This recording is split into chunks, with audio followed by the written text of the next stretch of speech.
After waiting for almost 2 years, our favorite dysfunctional Hargreaves siblings have returned to Netflix, but it looks like they landed on the wrong timeline yet again. A lot of things went down this season, so for today's video, we'll be talking about the ending of The Umbrella Academy Season 3 and explain what took place before you watch Season 4, so stick around to find out more. First up, the ending of The Umbrella Academy Season 3, explained. Before you watch Season 4, The Umbrella Academy's third season on Netflix is brimming with mayhem. Klaus, Robert Sheehan, and Luther, Tom Hopper, die. Klaus, for the 57th time to be precise, and eat pineapple pizza in the hereafter. And 5. Aidan Gallagher makes a drunken wedding speech declaring his love for his family. All of time and space are swallowed up by a Kugelblitz, and even that isn't the worst of it. The season's most important issue will be addressed when we delve further into that chaotic climax, starting with what happened to Luther and Klaus. Let's get to the heavy part. What exactly happened to Klaus and Luther? In the final episode, Seven Bells, Sir Reginald Colm Feary uses his power move to unite the family by murdering someone. Reg apologizes to Luther for how his alternate timeline version treated him when they speak in the White Buffalo suite at the end of the episode. Reg gives Luther an uncharacteristic hug while stabbing Luther in the stomach with his alien appendage and slicing him across the chest to make the killing appear to have been caused by the Guardian's curved blade. Shortly after, the remaining Umbrella and Sparrow members discover Luther's body, which has the precise impact Reg was hoping for. The siblings manage to escape down the passage in the White Buffalo suite, while the Kugelblitz is practically on top of them since they think the Guardian killed Luther. The last person to attempt to dive down the passage is Klaus, but Reggie stops him, pushing him outside the tunnel after telling him he's more bother than he's worth. He leaves him to perish in the last Kugel wave. Klaus throws himself in the air and impales himself on the White Buffalo's horns. Just as he's going to get blitzed, Reg and the remaining Sparrows and Umbrellas step through the other side to start the season finale, Oblivion. Despite Reginald's best efforts to save Klaus, the Kugelblitz had other plans for him. He tells the group Reg is engaged in something, but Five and Victor are unsure of what. What they do know is that Reg and Allison, Emmy Raver Lampman, forged some sort of covert agreement, which they discovered due to Five searching through the foggy recesses of his inebriated recollection. Five is positive that Luther and Klaus's death were caused by Reggie. After all, as Five admits, his modus operandi is to kill to reunite the family. Five is inclined to think Allison might have been involved in Luther's death because Victor, Elliot Page, and he are aware of the bargain Allison made with Reg.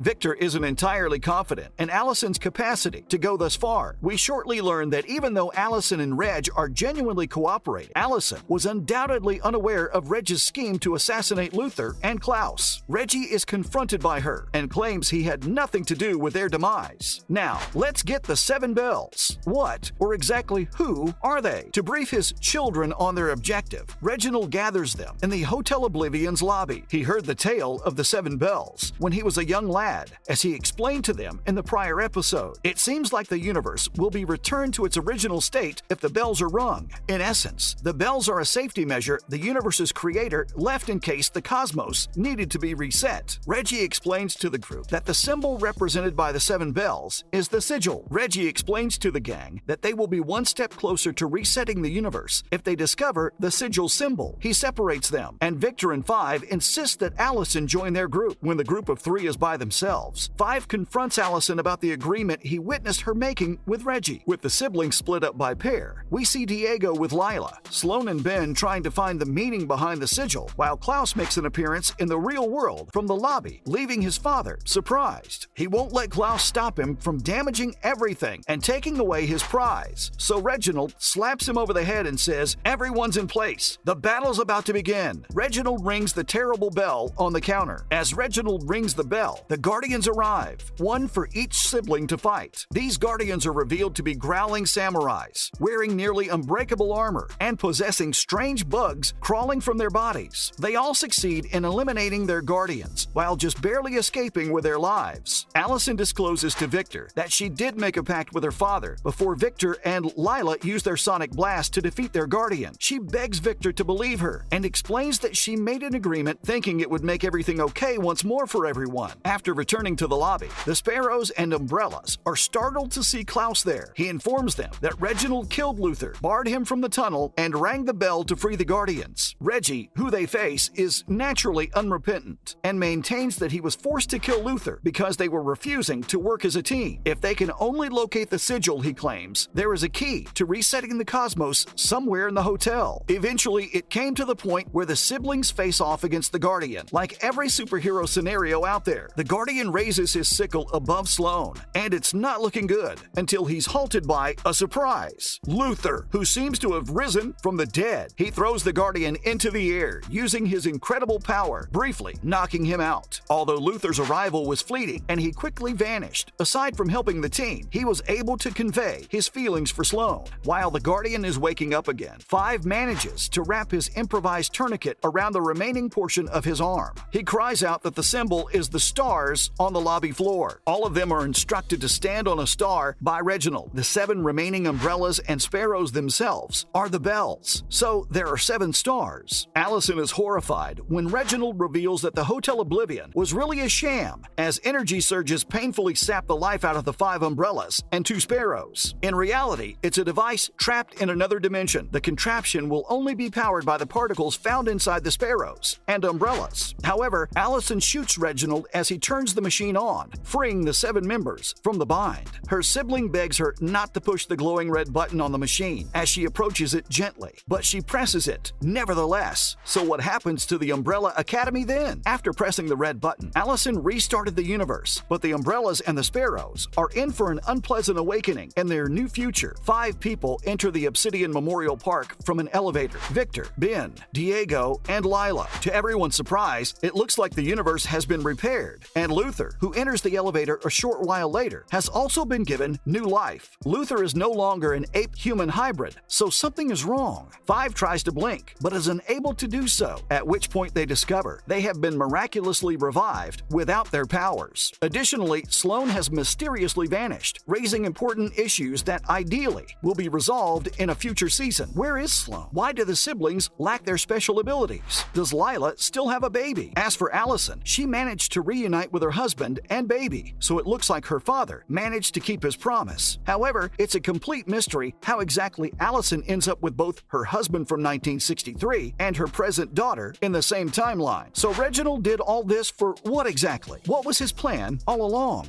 As the camera moves away from Obsidian Memorial Park, we can see that Hargreaves' own structures and establishments are all over the city. Reginald is perched in the tallest skyscraper, surveying the city. He is approached by a blonde woman with curly hair who takes his hand. Abigail Hargreaves is the woman Reg assigned Luther to watch over on the moon, since she is the most precious thing in this universe. At the beginning of episode 9, Luther is shown in a flashback scene running through a force field on the moon. What he doesn't know is that Abigail is trapped in a cryogenic container on the other side of that force field. A key character from Reginald's history, Abigail was briefly presented in season 1 in a flashback as Reginald's adored wife, who was now long deceased. Reggie said that the mission of his children was to reset the universe, but now it seems that his original intent, the very reason he adopted and diligently trained precisely 7 children with superpowers, 7 bells, was to bring Abigail back along with the universe's restoration. Imagine all of that just to bring back his dead wife. We can't say we blame the man. And with that, we're done with today's video about the explanation of the Umbrella Academy Season 3. Don't forget to leave a like and subscribe to our channel with the notification bell on before you go. We'll see you next time, and thanks again for watching.